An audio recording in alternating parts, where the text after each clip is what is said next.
यारो Pune army rally भरती 2025 महाराष्ट्र यारो पुणे आर्मी रॅली भरतीचा 4था दिवस होता। 14 ऑगस्टला यारो पुणे आर्मी रॅली भरतीचं ग्राउंड झालं Dighi army public school Pune training centre 2 battalion या ठिकाणी जे यारो पुणे आर्मी रॅली भरतीचं ग्राउंड चालू आहे। तर आज एका बॅच मध्ये किती मुलं रनिंग साठी सोडले आणि एका बॅच मधून किती मुलांना घेतलं, एक्सिलेंटचे किती पोरं घेतले जात आहे, सेकंड ग्रुपचे किती घेतले, तिसऱ्या ग्रुपचे किती घेतले आणि चौथ्या ग्रुपचे किती घेतले आणि त्याचबरोबर 1600 मीटर रनिंग साठी टायमिंग आज किती देण्यात आला होता, एक्सिलेंट साठी त्याचबरोबर सेकंड ग्रुप साठी आणि तिसऱ्या ग्रुप साठी आणि चौथ्या ग्रुप साठी आणि डॉक्युमेंट कोणकोणते लागत आहे आणि त्याचबरोबर मुलं या ठिकाणी कोणकोणत्या चुका करत आहे ज्या की आपल्याला करायचे नाही। तर भरपूर विद्यार्थी या ठिकाणी आज सुद्धा काही चुका केल्या तर त्यांना डायरेक्ट घरी पाठवण्यात आलं। तर आज यारो पुणे आर्मी रॅली भरतीचं ग्राउंड कशा प्रकारे झालं 14 ऑगस्ट 2025 ला, तर याबद्दल तुम्हाला माहिती सांगणार आहे आणि ग्राउंडच्या अंदरची पूर्ण प्रोसेस सुद्धा मी तुम्हाला या व्हिडिओच्या माध्यमातून सांगणार आहे।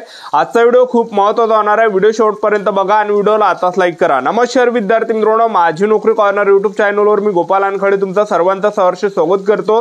तर मित्रांनो, व्हिडिओचा थंबनेल बघून तुमच्या लक्षात आलं असेल की आपला व्हिडिओ कोणत्या टॉपिकवर होणार आहे। व्हिडिओ सुरू करण्याच्या आधी आपल्या YouTube चॅनलला सबस्क्राइब करा जेणेकरून प्रत्येक भरतीचे अपडेट तुमच्यापर्यंत सर्वात आधी पोहोचेल। जास्त करून आर्मी रॅली भरतीच्या रिलेटेड जास्त व्हिडिओ आपल्या चॅनलवर अपलोड करत असतो आणि 10वी 12वी पास भरतीच्या रिलेटेड जास्त व्हिडिओ आपल्या चॅनलवर अपलोड करत असतो। व्हिडिओ सुरू करण्याच्या अगोदर सर्वांना एक रिक्वेस्ट आहे, तुम्ही आपला व्हिडिओ कोणत्या जिल्ह्यातून पाहून राहिले हे नक्की कमेंट बॉक्स मध्ये सांगा जेणेकरून मला सुद्धा अंदाज लागणार आहे की आपला व्हिडिओ कोणकोणत्या जिल्ह्यापर्यंत पोहोचून राहिला। यारो पुणे आर्मी रॅली भरतीचं जे ग्राउंड आहे training centre 2 battalion Dighi army public school Pune या ठिकाणी यारो पुणे आर्मी रॅली भरतीचं ग्राउंड चालू आहे, लक्षात ठेवा। तर ज्या पण विद्यार्थ्यांचं यारो पुणे आर्मी रॅली भरतीचं जे ग्राउंड होतं 14 ऑगस्टला तर ते विद्यार्थी या ठिकाणी 13 ऑगस्ट पासूनच या ठिकाणी ग्राउंडवर हजर होते। म्हणजे सांगायचं एवढंच की आर्मी भरतीची जी प्रोसेस आहे ही 1 दिवस अगोदर पासून या ठिकाणी चालू झाली राहते। तर 1 दिवस अगोदर आपल्याला या ठिकाणी ग्राउंडवर हजर राहायचं आहे, ठीक आहे। आणि आज काय काय विद्यार्थ्यांनी चुका केल्या तर त्यांना डायरेक्ट घरी पाठवण्यात आलं, लक्षात ठेवा। तर आज जे भरपूर विद्यार्थ्यांनी काय केलं की आज 14 ऑगस्टला ज्यांचं सुद्धा ग्राउंड होतं तर भरपूर विद्यार्थ्यांना असं वाटलं की आपल्या हॉल तिकीटवर 14 तारीख आहे 14 ऑगस्ट आहे, तर ते विद्यार्थी आज आले होते 14 ऑगस्टला तर आर्मीवाल्यांनी त्यांना डायरेक्ट घरी पाठवलं, ठीक आहे। म्हणजे सांगायचं एवढंच की हे चूक आपल्याला करायची नाही, कारण की आर्मी भरतीची जी प्रोसेस आहे ही 1 दिवस अगोदर पासून या ठिकाणी चालू झालेली राहते।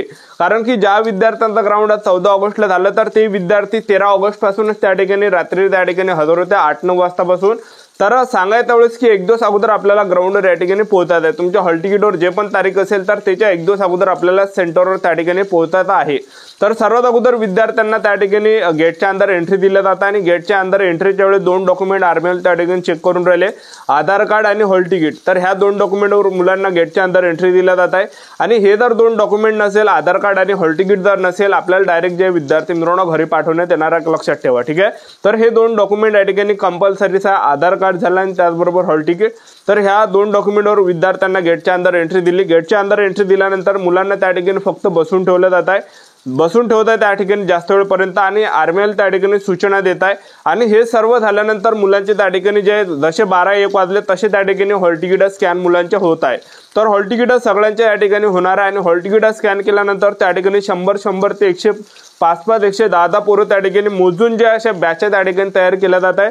तर 4 बॅचा त्या ठिकाणी जे विद्यार्थी मित्रांनो तयार केल्या जात आहे 100-100च्या। तर सर्वात अगोदर त्या विद्यार्थ्यांना ट्रॅकच्या अंदर नेलं आणि ट्रॅकच्या अंदर त्या ठिकाणी बसून ठेवलं जात आहे आणि त्या ठिकाणी काही सूचना आर्मीला देत आहे। आणि हे झाल्यानंतर त्या ठिकाणी एका बॅचमध्ये त्या ठिकाणी 100 पोरं एका बॅचला ते रनिंगसाठी सोडत आहे। तर आज जे विद्यार्थी मित्रांनो एका बॅचमध्ये 100 पोरं रनिंगसाठी सोडले आणि 100 पैकी जे मुलं या ठिकाणी आज रनिंगमध्ये पास केले ते जवळपास 47 मुलं या ठिकाणी रनिंगमध्ये पास केले, ज्यामध्ये एक्सिलेंटचे जे पोरं होते तर ते जवळपास 8 पोरं एक्सिलेंटचे घेतले होते आणि त्याचबरोबर सेकंड ग्रुपमध्ये सुद्धा विद्यार्थी त्या ठिकाणी 18 विद्यार्थी सेकंड ग्रुपमध्ये घेतले आणि त्याचबरोबर तिसऱ्या आणि चौथ्या ग्रुपमध्ये सुद्धा जवळपास 20 विद्यार्थी त्या ठिकाणी घेतले। तर अशा प्रकारे जे 47-48 विद्यार्थी आज एका बॅचमध्ये या ठिकाणी आज जे विद्यार्थी मित्रांनो एका बॅचमध्ये घेण्यात आले, लक्षात ठेवा, ठीक आहे। आणि ऍक्सिलेंट साठी जो टाइम या ठिकाणी दिला जात आहे तर ऍक्सिलेंट साठी 5 मिनिट 10 सेकंड 5 मिनिट 15 सेकंड पर्यंत ऍक्सिलेंटचे मुलं घेतल्या जात आहे आणि सेकंड ग्रुपचे जे विद्यार्थी आहे हे 5 मिनिट 30 सेकंड 5 मिनिट 45 सेकंड पर्यंत घेतल्या जात आहे। त्यानंतर तिसरा ग्रुप आणि चौथ्या ग्रुपचे जे विद्यार्थी आहे 6 मिनिट 10 सेकंड पर्यंत त्या विद्यार्थ्यांना घेतल्या जात आहे।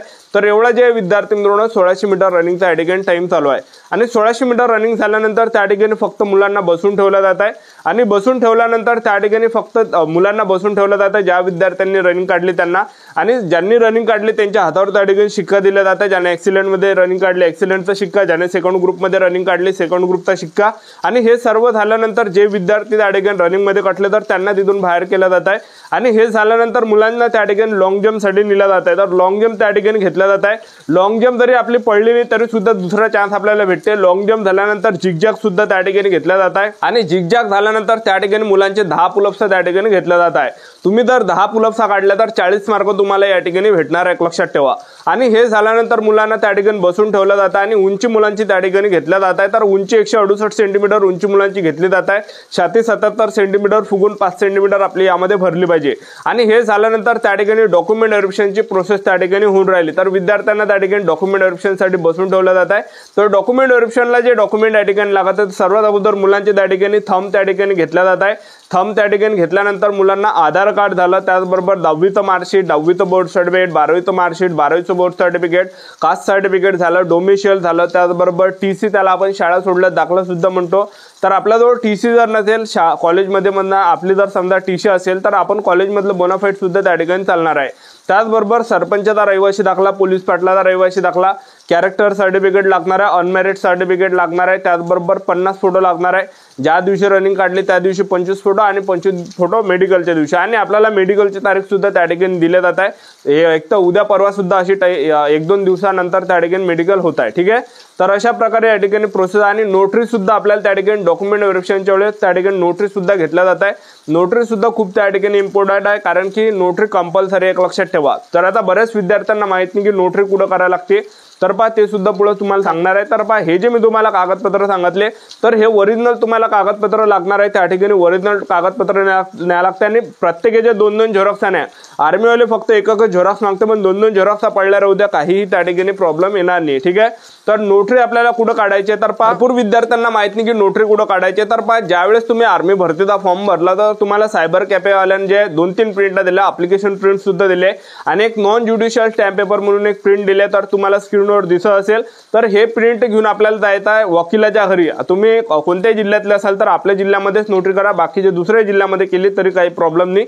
तर आपल्या जिल्ह्यामध्ये केली तरी चांगला आहे. ठीक आहे. तर आपल्या जिल्ह्यामध्ये जायचं आणि त्या ठिकाणी वकिलाच्या घरी जायचं, कारण की वकिलाचे जे घर आहे हे गल्लोगल्लीमध्ये राहते शहरामध्ये, ऍडव्होकेटचे घर, आणि त्यांच्या घरासमोर जे विद्यार्थी मित्रांनो काळ्या कलरची पाटीच लागली राहते येथे नोटरी करून भेटणार आहे म्हणून. तर त्यांच्या घरी जायचं डायरेक्ट तो फॉर्म घेऊन, नॉन ज्युडिशियल स्टॅम्प पेपर म्हणून तो फॉर्म बघू शकता तुम्ही स्क्रीनवर. तर हा फॉर्म घेऊन आपल्याला जायचा वकिलाच्या घरी आणि त्याला म्हणायचा नोटरी करून द्या. तर तो तुम्हाला बरोबर नोटरी करून देते आणि 100 रुपयातच नोटरी करून भेटते. 5 मिनिटाचं काम आहे, 5 मिनिटाच्या अंदर तुम्हाला नोटरी करून भेटणार आहे. आणि तो जो फॉर्म आहे नॉन ज्युडिशियल स्टॅम्प पेपर म्हणून तुमच्याजवळ, त्याला 10 रुपयाची तिकीट सुद्धा त्या ठिकाणी चिपकवा तुम्ही. ठीक आहे. तर नोटरी आपल्याला वकिलाच्या घरी जाऊन त्या ठिकाणी करायचे, 100 रुपयातच भेटते. आणि वकिलांनी जर तुम्हाला म्हटलं की 400 रुपये पाहिजे, 500 रुपये पाहिजे तर त्याच्याजवळ करायचे नाही, दुसऱ्या ठिकाणी जायचं, कारण की गल्लोगल्लीमध्ये जे ऍडव्होकेटचे घर आहे वकिलाचे घर आहे, लक्षात ठेवा. तर अशा प्रकारे प्रोसेस या ठिकाणी झाली. यारो पुणे आर्मी रॅली भरती, Dighi army public school Pune या ठिकाणी ग्राउंड चालू आहे या भरतीचं. ठीक आहे. आणि मेडिकलची जी तारीख आहे दुसऱ्या दिवशी या ठिकाणी दिल्या जाते, 1-2 दिवसानंतर त्या ठिकाणी मेडिकल मुलांचं होत आहे. तर होती संपूर्ण महत्त्वाची माहिती. चॅनल सबस्क्राईब करून ठेवा, वेळोवेळी अपडेट देत राहणार. आजच्या दिवस थांबतो, भेटा नेक्स्ट व्हिडिओमध्ये. जय हिंद.